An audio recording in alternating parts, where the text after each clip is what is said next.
What's poppin', everybody? It's the Sound Alchemist, and today I'm back to talk to you guys about Warhammer 40k once again. In previous episodes, I've talked about the things that I love and hate about many of the races and factions throughout all of Warhammer 40k. I talked about the Space Marines in other chapters. I've talked about the Forces of Chaos, and yes, even the Xenos. And that brings us to the final installment of this little mini-series, the Armies of the Imperium. So what I'm going to do is talk about what I love about these armies and what I wish GW would change in the coming years just to make these armies a little bit more enjoyable. So without further ado, let's dive right in. So let's start off right with the Adeptus Sororitas, aka the Sisters of Battle. These guys are, or should I say these women, are amazing. I love the very religious annotations, just the amount of epicness that involves the saints, and I just love everything about them. If I could pick an army where money was not an issue and I could just have them painted up exactly the way I want them, this would be that army. Because the scale, or not the scale, but just the detail in the new miniatures for the Sisters of Battle are just amazing. The Hospitaller, whew, look at that model and tell me it is not beautiful. Same thing with Saint Celestine, their lore is really great, and I just love everything about them. Now, the elephant in the room is that, unfortunately, GW didn't really provide much support, if any, for them for a long time. Bring Plastic Sisters was a phrase chanted by everybody back in the day, and by back in the day a few months ago, because just recently, that's when they got their new sculpts. So, what I want to see is just more of their line coming to plastic, coming to just true to scale, basically, is what I want. And one of the things, too, that kind of irks me is that I, for one, don't like unhelmeted heads in my army. I just think faces look weird. And I don't know if it's just me, but I just think that a lot, and I mean a lot, of the unhelmeted heads for the Sisters of Battle are just plain ugly, man. I always prefer the helmet look.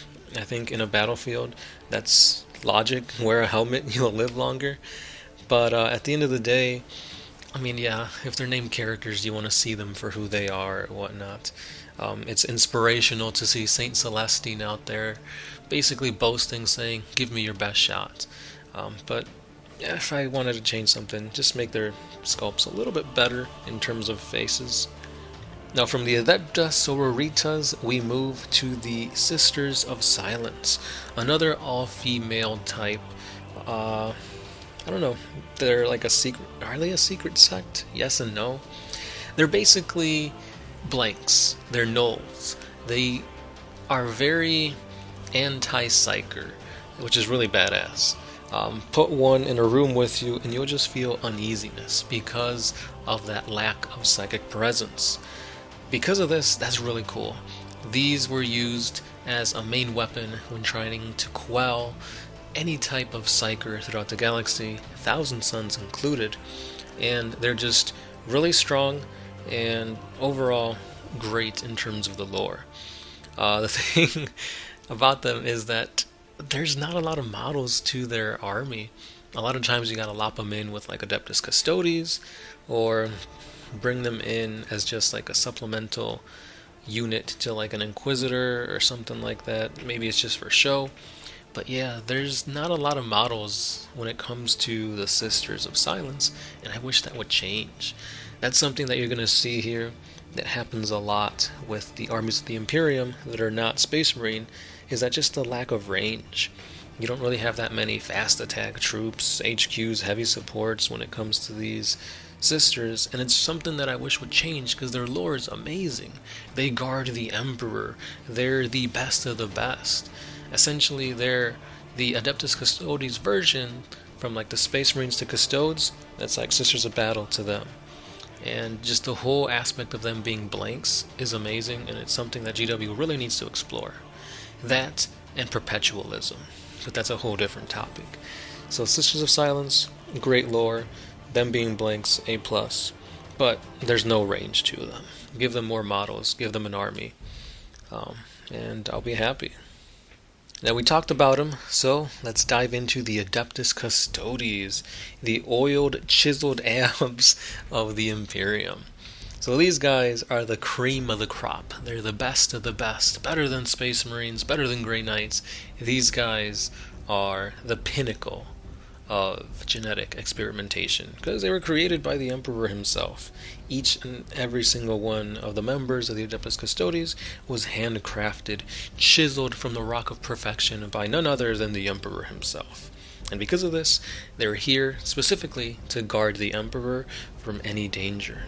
Back in the day, they used to actually go out into the galaxy and slay threats, but nowadays they're kind of holding back on that because, again, their Emperor is slowly dying upon the Golden Throne, so they need to keep him alive, and they're there for that reason.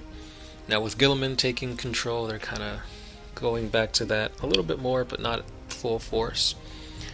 So yeah, I really love how in the lore they're monsters, they're beasts. On the tabletop, not so much. I mean, they're getting better, but at the same time, they suffer the same things as like the Grey Knights, where they're elite army, so they get bogged down by like swarm type armies, so like orcs and tyranids. But they're still pretty good at what they do. I just wish they were just a little bit better, but that might be tipping things too much in their scale. Now, the thing I don't like about them, besides them being super expensive, is that weird little like thing on their helmets, like that little fluffy part. And their helmets are kind of like pinheads too.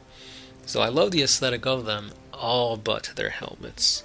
But that's just a little nitpick that I have. Now let's move on.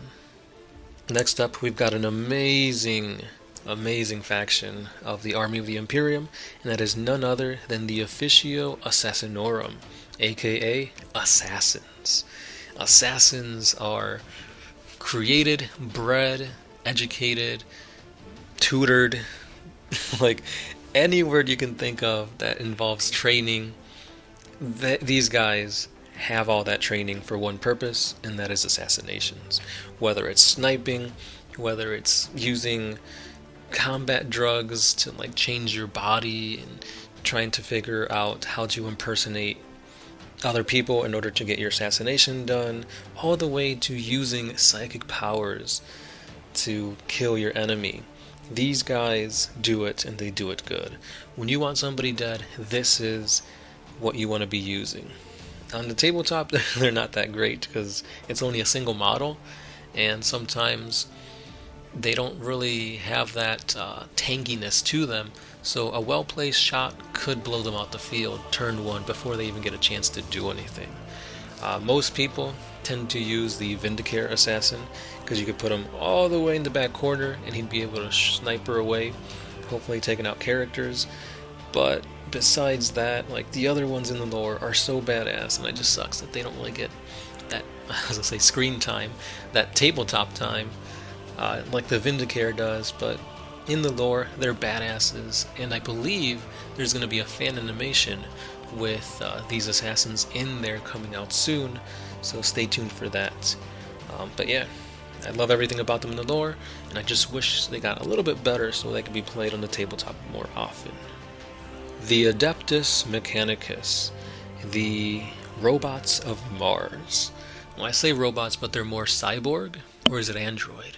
They started off human, but now they're pretty much more robot, whatever that is. I think that's androids, right?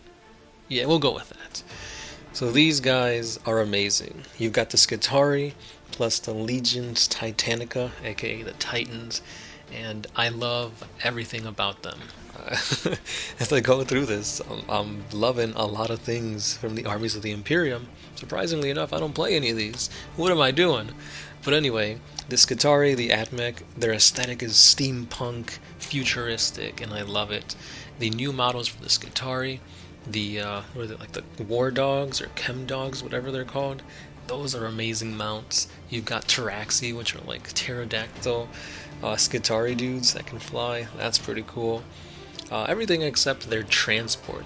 The flying transport's a little weird, a little wonky looking, but it's growing on me. These guys are really cool. They're essentially praying to the Omnissiah, aka the Machine God, and whether that's the Emperor or the Void Dragon, we don't know. But they are praying to a god of machines, and that's pretty cool.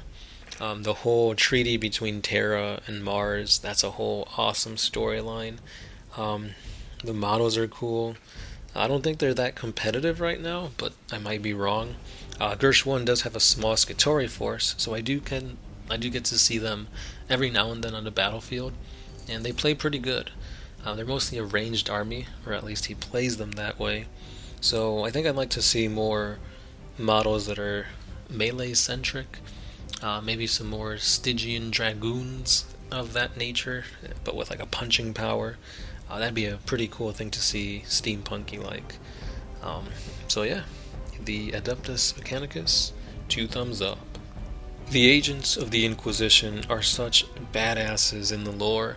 There's not many models to them as far as I know. A lot of them are from Forge World, but you've got your witch hunters, you've got your demon hosts. These guys are really badass, and there's generally 2 factions to them.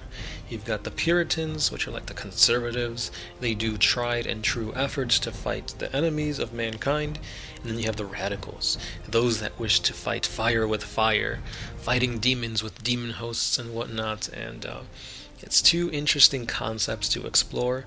There's a ton of novels focusing on Inquisitors, and it's something that could be amazing, because an Inquisitor could lead an army against a whole planetary governor if they think they're misbehaving or not paying enough tithes or whatnot. So you could see an Inquisitor lead some Grey Knights and Sisters of Battle to fight against them, and that's really cool. Unfortunately, you don't really see that on the tabletop. It'd be really great to have like an HQ be an Inquisitor, and you've got Grey Knights behind him, and you get to relive the battle against the Space Wolves. Well, that'd be amazing, but unfortunately you don't see too many Inquisitors.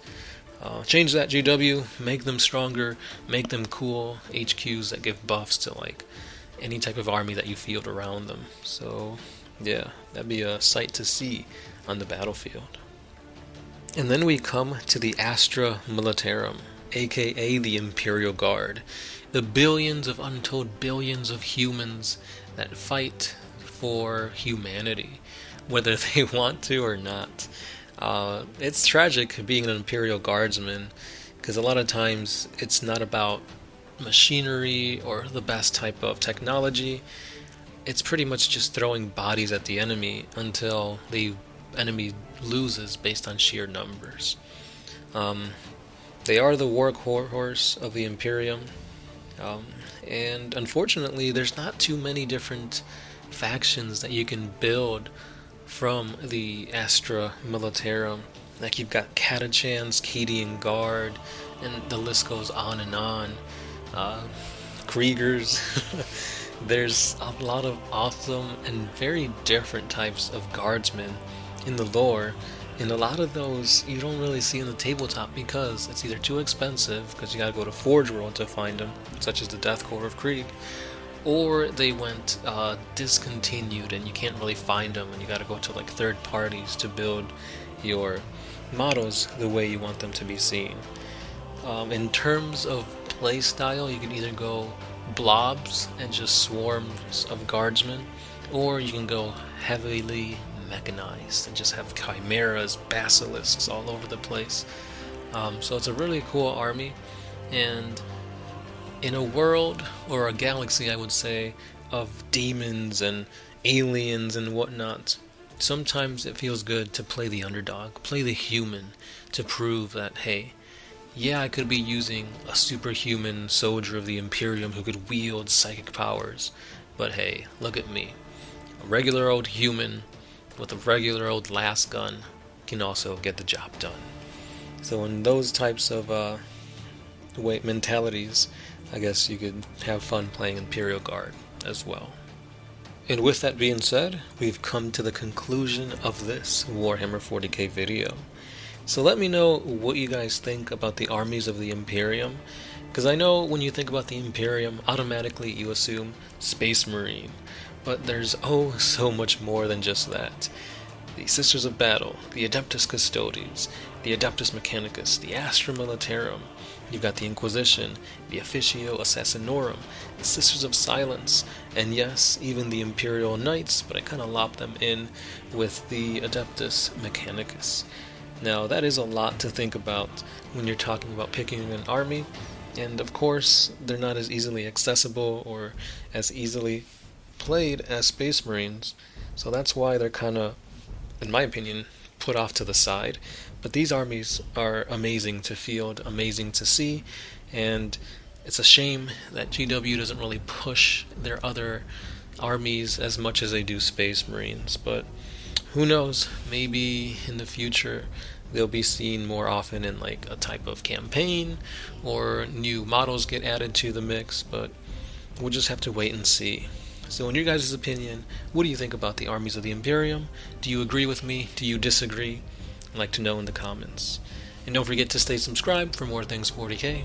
And as always, I have been the Sound Alchemist, part of One Mind Syndicate, and I'll be catching all of you guys in the next one. Peace.